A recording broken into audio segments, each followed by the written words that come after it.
Martin Priestley here from Urban Wildlife Tips. Today I want to talk to you about how you can improve your identification skills of birds in flight. So let's get started. So a little bit about myself. I've been birding since boyhood really, and if anybody's seen my videos you'll know that I'm interested in moths as well, and butterflies and dragonflies, but birding's always been the thing for me. And I've always been a local patcher. I have a local patch here in Lowmore where I do a lot of visible migration, or Vis-Mig. And for anybody who's new to birding, visible migration is basically getting up very early on a morning during the peak times in spring and mainly in autumn, and recording visible migration, birds passing over during the early hours, as I say, and also there's a late period late in the afternoon. I've built up a lot of skills over the time. So how have I acquired these skills? And basically, like I said, a lot of it has been through visible migration. You'll notice here I have a number of books, which I'll come on to a little bit, but there's nothing that can beat work in the field. You have got to get out in the field and observe birds. If you're just starting out, if you see a blackbird or a song thrush in flight, notice its tail, notice its wings, notice all its structure and things on that line. And then you'll always then be able to improve your skills as you move on.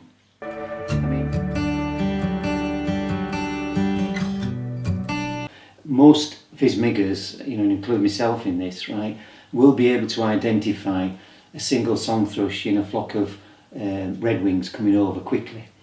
Same with the brambling, by structure and everything, without call. We'll go on to calls later on, but you should be able to pick out that brambling in a flock of chaffinch. So let's talk about how we're going to start doing that. So let's have a look then at some of the books that have helped me as I've developed.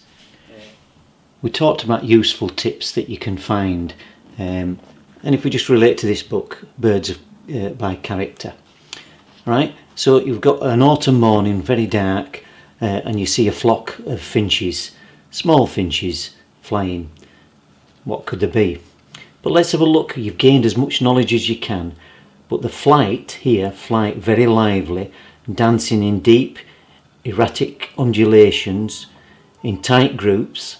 Large flocks swoop round and round over weedy fields.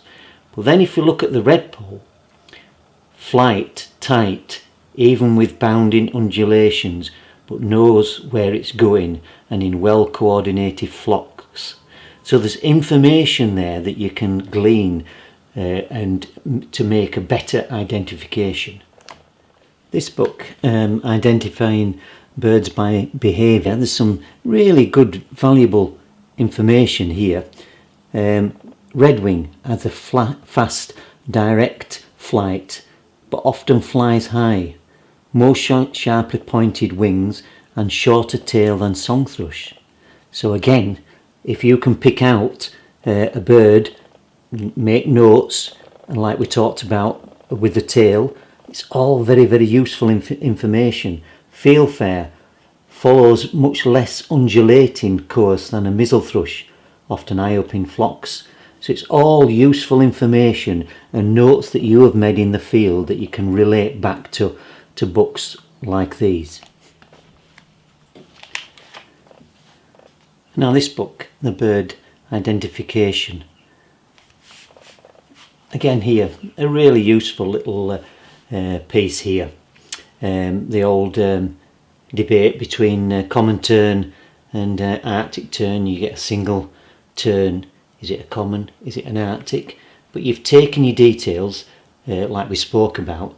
But look here now, common tern proportionately longer and shorter tail than Arctic, producing a more languid flight action. So if you noticed that it was, hang on a minute, it was very quite slow, languid, like, oh, that's a key to identification, isn't it? Yes, we can talk about all the primaries and things on that line, but again, Arctic has a proportionally shorter, narrower, more pointed wings and a longer tail than the common tail, producing a quicker flight action.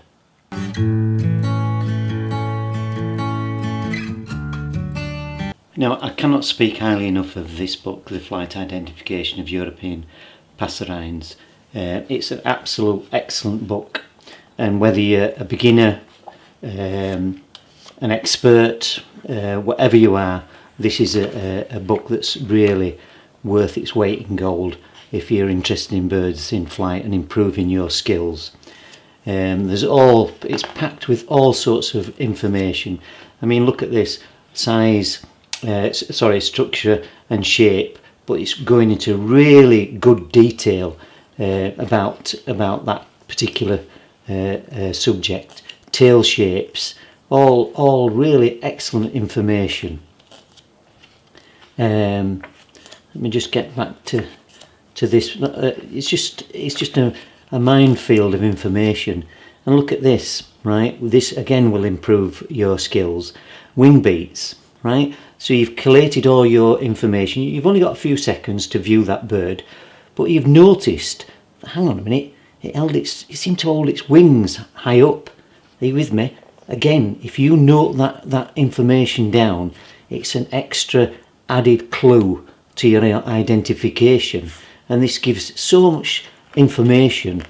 Look at this on flocks, how birds fly in particular flocks, dense flocks like a lot of the finches do. All sorts of information, absolutely packed with information. Now, this is a particular good book, and I've tested this myself when I got this book, because I've already known it, but I've tested it to find out if it's correct. And look at goldfinch, dense, compact and well coordinated. That is spot on for goldfinch. The common linnet, right, fairly dense, extending backwards. Look at the line there that's extending backward. Rather deep, agile, well coordinated and very considerable and rapid interflock movements. Now, if you've noted that you've had a flock of finches going over and you've noted some of these that information, well, you're onto a winner, aren't you? We all know about starlings, but jackdaws, redwings, look how dispersed the redwings are there. So packed with information of all different. So calls, we're going to talk about calls a little bit later, but absolutely an excellent book for anybody who's interested in improving their flight of birds in flight. Now, one of the most important things about flight identification of birds is calls, like I mentioned earlier on. Now, you've got to learn your calls.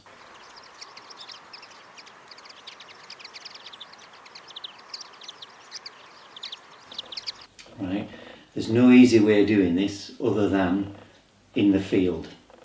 And what I would suggest, right, especially if you're new to the hobby, is I'm going to set you some homework. Oh my God, it's back at school, right?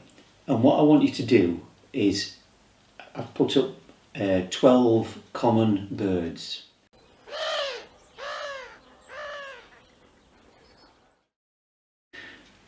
Basically garden and woodland birds. And what I want you to do is to learn those bird calls and songs.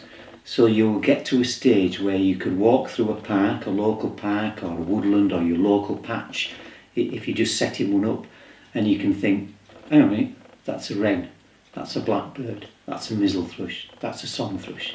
You see where I'm coming from? Because once you've learnt your common bird calls, right, you're halfway there to pick up something like a rock pipit flying over as opposed to, was it a meadow pipit?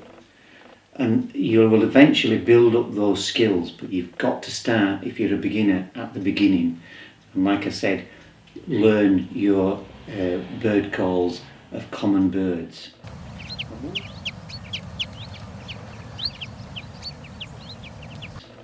And one other little bit of advice I would give, and if you take nothing away, please take this with you because it is very important. I took a young bird around my local patch a few years ago, and I explained all sorts of different things about bird calls, etc. And one of them was, right, if you hear an uncommon call to you, right, don't just dismiss it, or, oh, I don't know what that is, and walk away. Try your best to find it, because if you find it and you can observe the bird calling, if it's in a tree or anything like that, and the call then will be in your mind, you will realise, hang on a minute, that's a pied flycatcher or a spotted flycatcher, something that I'm a little bit unfamiliar with, and it will be in your mind. So whatever you do, don't just dismiss it and walk away.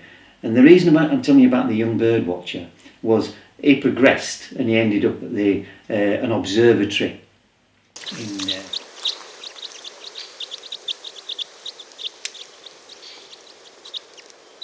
somewhere in Scotland, and he emailed me and he thanked me for that advice, because the list of birds that he's found up in this observatory, all because they was unfamiliar with him, and he searched and searched till he found them. But once he's found them, like I've told you, it's in here and it stays in here for next time. So we'll come to an end now. We've learned about the size and structure and things on that line, writing things down, getting involved in your books, looking at your books, learning. Try and learn as much as you can about birds in flight. Stand in your garden, observe them, observe common birds. And if you're a bird watcher and want to take up Vis-Mig, go to a migration point and things on that line. But more importantly than anything is enjoy the hobby. You are not going to get everything right. I don't, and I'm sorry, but 99.9% of birders don't get things right all the time. We are learning all the time. So learn, but enjoy. Get out into this lovely countryside we have and enjoy. You'll not only improve your birding skills, but you'll also improve your mental state as well, because I know I do. So enjoy it. Hopefully you've got something out of it, and hopefully when you see that bird and you think, and then you'll think of all the things we've talked about, and yes, it's a new bird for your local patch. See you in the next video. Bye for now.